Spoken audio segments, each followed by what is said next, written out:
Well, hello there, Keller Williams G. Baldini Group. This is Howard Weinstein, your broker, with a fresh broker update of a few things that we're going to make you aware of, just so that we're on the same page with things as they're changing. As we know, our industry right now is changing almost day by day. Okay.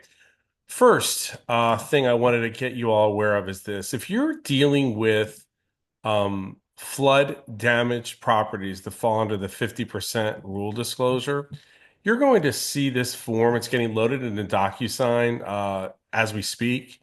That would be signed from buyer and seller, and it discloses the fact that there has been impacted storm damage to the property. It falls under FEMA's 50% rule, and all these things are important. But make sure that everyone understands buyer and seller have entered into this transaction with full disclosure of the matters set forth herein, and shall hereafter hold each other and their respective agents, brokers harmless to any and all claims related to arising from flood damage, property, the 50% rule, or any other restrictions that may be found that could impact the property.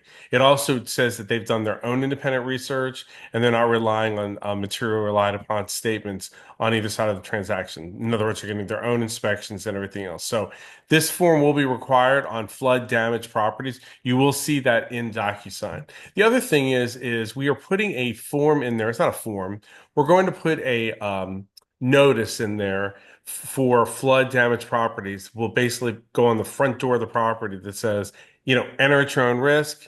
Uh, Another element for risk aversion, because we don't want anybody to be able to come back and say, I breathed in something or I got mold in a lung or whatever all that is. So we're going to have you put something on the front door of the property showing that it has been flood damage. And again, in a lot of cases, it's being sold as is. But even if it's not, whatever the situation is, if there's damage in there, we need to disclose on the house itself that there is a damaged property they're about to walk into that maybe hasn't been touched since the hurricane. Who knows? Okay.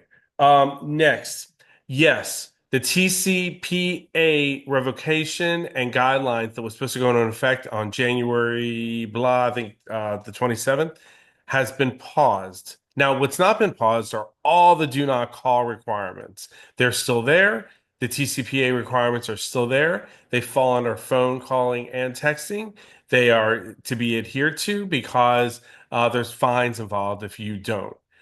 Understand too that this is going to fall under anybody that calls on your behalf.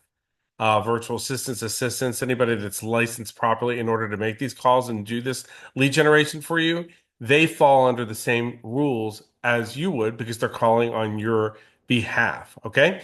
You're going to see sometime over the next week or so a amendment to the independent contractor agreement addendum that you sign at risk aversion, where it adds that piece on there so we all understand the same concept that we're supposed to be following those guidelines. As we get more information on the TCPA revocation and one-on-one and all those different types of things that were supposed to go into effect for regulatory lead generation and technology on January 27th, I will let you know as soon as I hear anything different on my end.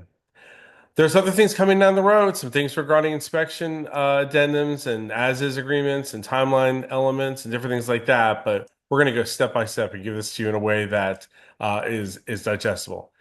Always reach out if you have any questions to myself or your broker liaison. Have a great day.